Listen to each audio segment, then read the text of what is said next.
आज हम लोग बेसिक ट्रिग्नोमेट्रिक आइडेंटिटीज़ को प्रूव करना सीखेंगे। उसके लिए कुछ आपको फार्मूला याद रखने की ज़रूरत है पहले से, जिनको हम ट्रिग्नोमेट्रिक रेशियोज़ या फिर त्रिकोणमितीय अनुपात कहते हैं। जैसे पहला है साइन थीटा इक्वल्स होता है लंब बटे कर्ण। कॉस थीटा का मान होता है आधार बटे कर्ण। टेन थीटा लंब बटे आधार। कोसेक थीटा होता है कर्ण बटे लंब। सेक थीटा कर्ण बटे आधार। कॉट थीटा का मान आधार बटे लंब होता है। और त्रिकोणमिति सरसमकाएँ जो क्लास 10th के सिलेबस में वो 3 होती हैं। पहला होता है sine square theta plus cos square theta equal 1 plus tan square theta equal sec square theta and 1 plus cot square theta equal cosec square theta.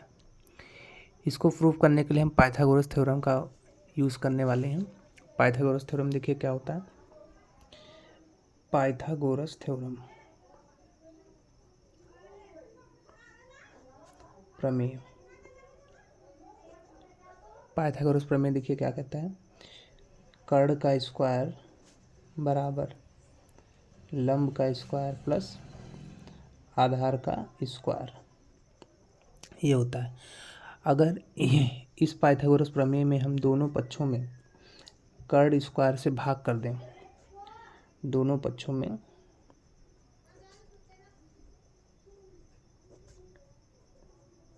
Karna square से भाग, तब देखिए हमें क्या मिलने वाला है।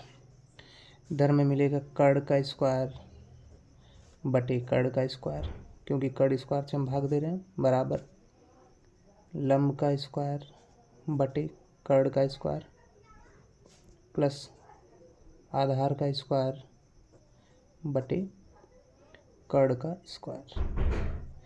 अब जानते हैं कर्ण का स्क्वायर कट के एक आ जाएगा। इसको हम लंब बटे कर्ण का होल स्क्वायर लिख सकते हैं, लंब बटे कर्ण का होल स्क्वायर। और ये जो है हमारा आ जाएगा आधार बटे कर्ण का होल स्क्वायर। त्रिकोणमितीय सरसम का याद करिए। लंब बटे कर्ण जो है आपका वो साइन थीटा का मान होता है, तो इसको हम लिख सकते हैं साइन स्क्वायर थीटा। और आधार बटे कर्ण आपका जो होता है वो कॉस थीटा का मान होता है, तो ये हो जाएगा कॉस स्क्वायर थीटा। इस तरीके से हमारी पहली सरसमका सिद्ध हो जाती है, sine square theta plus cos square theta बराबर 1। दूसरी सरसमका सिद्ध करने के लिए पुनः उसी हमारे पाइथागोरस प्रमेय जो हमारा है, कर्ण का स्क्वायर बराबर लंब का स्क्वायर प्लस आधार का स्क्वायर। पहले हमने दोनों पक्षों में कर्ण स्क्वायर से भाग किया था, अब हम दोनों पक्षों में लंब स्क्वायर से भाग कर देंगे। दोनों पक्षों में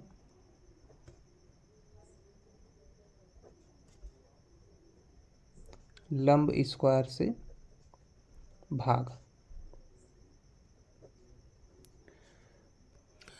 जब हम दोनों पक्षों में लंब स्क्वायर से भाग करेंगे तो देखिए हमें क्या मिलेगा। कर्ण का स्क्वायर बटे लंब का स्क्वायर बराबर लंब का स्क्वायर बटे लंब का स्क्वायर प्लस आधार का स्क्वायर बटे लंब का स्क्वायर, ये हमारे पास मिल जाएगा। इसको देखिए हम लिख सकते हैं कर्ण बटे लंब का होल स्क्वायर। ये लंब के स्क्वायर कट जाएगा तो एक बचेगा। इसको हम आधार बटे लंब का होल स्क्वायर लिख सकते हैं, आधार बटे लंब का होल स्क्वायर। अब कर्ण बटे लंब देखिए सरसमका याद करिए। कर्ण बटे लंब आपका कोसेक थीटा होता है, तो इसको हम लिख सकते हैं कोसेक स्क्वायर थीटा बराबर 1 प्लस आधार बटे लंब याद करिए, आधार बटे लंब कॉट थीटा का मान होता है, तो इसको हम लिख सकते हैं कॉट स्क्वायर थीटा। ये हमारे पास तीसरी सरसमका जो थी उसका मान ये आ गया, कोसेक स्क्वायर थीटा बराबर 1 प्लस कॉट स्क्वायर थीटा। पुनः अब हमारे पास यही जो कर्ण हमारे पास पाइथागोरस प्रमेय है। पहले देखिए हमने कर्ण स्क्वायर से भाग किया था, बाद में हमने लंब स्क्वायर से भाग किया। अब हम तीसरी बार इसी फार्मूले में कर्ण स्क्वायर बराबर लंब स्क्वायर प्लस आधार स्क्वायर इसी फार्मूले में अब तीसरी बार हम आधार स्क्वायर से भाग करेंगे। आधार स्क्वायर से दोनों पक्षों में भाग, तो हमारे पास आ जाएगा कर्ण का स्क्वायर बटे आधार का स्क्वायर बराबर लंब का स्क्वायर बटे आधार का स्क्वायर प्लस आधार का स्क्वायर बटे आधार का स्क्वायर। आप जानते हैं इसको हम लिख सकते हैं कर्ण बटे आधार का होल स्क्वायर,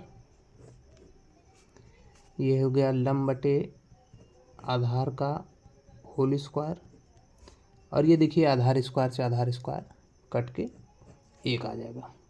और सरसम का याद करिए कर्ण बटे आधार सेक थीटा का मान होता है, तो इसको हम लिख सकते हैं सेक स्क्वायर थीटा। और लंब बटे आधार हमारे पास लंब बटे आधार ये टैन थीटा का मान होता है, तो यहाँ पर हम लिखेंगे टैन स्क्वायर थीटा प्लस 1। तो ये हमारे पास तीसरी सरसम का सिद्धों के आ गई है सेक स्क्वायर थीटा बराबर टैन स्क्वायर थीटा प्लस 1। धन्यवाद।